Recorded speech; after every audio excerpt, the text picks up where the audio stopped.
নমস্কার বন্ধুরা, আশা করি সবাই ভালো আছো। আমার চ্যানেলে সবাইকে স্বাগত জানাই। আমরা বান্ধবীরা মিলে প্ল্যান করেছিলাম ঘুরতে যাব, তাই সেদিন সকাল সকাল আমি রেডি হয়ে পড়েছিলাম। আর আমাকে কেমন লাগছে অবশ্যই কমেন্ট করে জানাবে। আমি আর আমার বান্ধবী আমাদের বাড়ির থেকে বেরিয়েছিলাম, আর ওই যে অনেক বান্ধবী দেখো টোটোতে বসে আছে। তারপরে আমরা সবাই মিলে স্টেশনের উদ্দেশ্যে চললাম টোটোতে করে। কোথায় ঘুরতে যাচ্ছি সেটা তোমরা পরে জানতে পারবে, কিন্তু আমরা সত্যিই যেখানে গিয়েছিলাম সেটা অনেকেই গিয়েছে কি বাট আমরা প্রথমবার গিয়েছিলাম, আর সত্যি খুবই ভালো লেগেছিল।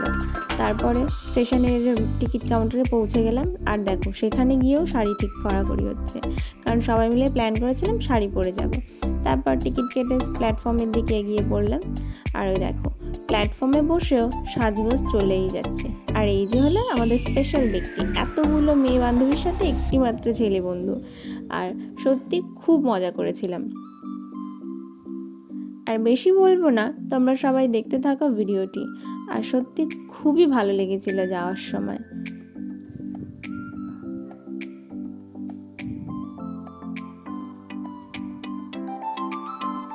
দেখো আমি নর্মালভাবে তাকিয়েছিলাম, বলছে আমি নাকি পোজ দিচ্ছি, এটা কোনো কথা হলো? তারপর আমরা ট্রেন থেকে নেমে মেট্রো স্টেশনের দিকে চলে গেলাম, আর মেট্রো স্টেশনের টিকিটও আমি কেটে নিয়েছিলাম সবার জন্য। তারপর আস্তে করে সবাই লাইন করে ঢুকে গেল, তারপর মেট্রোও দাঁড়িয়েছিল, তারপরে আবার মেট্রোতে উঠে পড়লাম। আর এই বান্ধবী একটু রাগ করেছিল, কারণ ও একা আলাদা বসেছিল। পরে আবার আমার উঠে গিয়ে ওর সামনে দাঁড়াতে হয়েছিল। আর এই দেখো মেট্রো স্টেশন থেকে নেমে আর একটা বান্ধবীর জন্য ওয়েট করছিলাম, কারণ আমরা যে ট্রেনটি ধরেছি সেই ট্রেনটিও ধরতে পারিনি, কারণ ওর একটু বাড়ি থেকে বেরোতে লেট হয়ে গিয়েছিল। তারপর আবার সবাই মিলে এবার রওনা দিলাম, কারণ সবাই একসঙ্গে হয়ে গিয়েছিলাম, কেউ বাকি ছিল না। তারপর মজা করতে করতে সবাই এক এক করে চলে গেলাম মেট্রো স্টেশনের বাইরের দিকে। আর এই যে আমার বান্ধবী, একটু ওকে দিয়ে শ্যুট না করালে হয়। আর তারপরে রাস্তার থেকে বেরিয়ে মেন রোডে গিয়ে হাঁটা শুরু করলাম, কারণ কিছুটা দূর হাঁটতে হয়েছিল। আর দেখো এই মূর্তিগুলো কি সুন্দর বানাচ্ছিল, চারিদিকে শুধু এই মূর্তিগুলোই দেখছিলাম।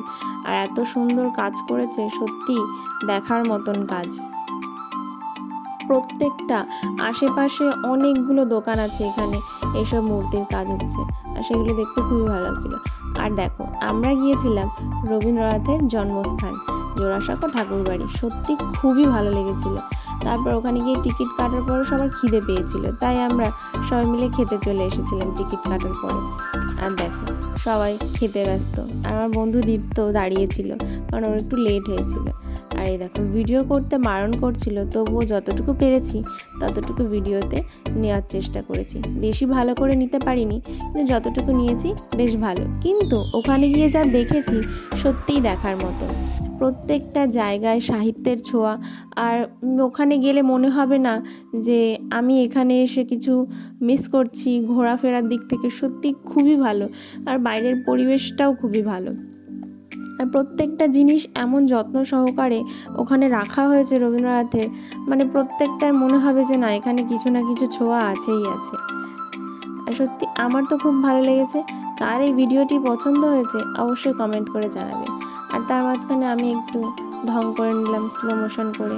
আমি শাড়ি পরেছি আর এখানে স্লো মোশন করবো না, সেটা কি করে হয়। আমার মাথায় একটু ফুলও লাগিয়ে নিয়েছিলাম। তো আমাদের সবাইকে কেমন লেগেছে অবশ্যই কমেন্ট করে জানাবে কিন্তু। তারপর আমরা ঘোরা শেষে স্টেশনে এসে সবাই মিলে একটু ঘুগনি খেলাম, তারপরে পাস্তা পাঁপড় খেলাম, আর আমার বান্ধবী বাড়ি চলে গেল। তারপর ফুচকা খেয়ে বাড়ির দিকে চলে আসলাম। আজকের ভিডিওটি এই পর্যন্তই, দেখা হবে পরের ভিডিওতে।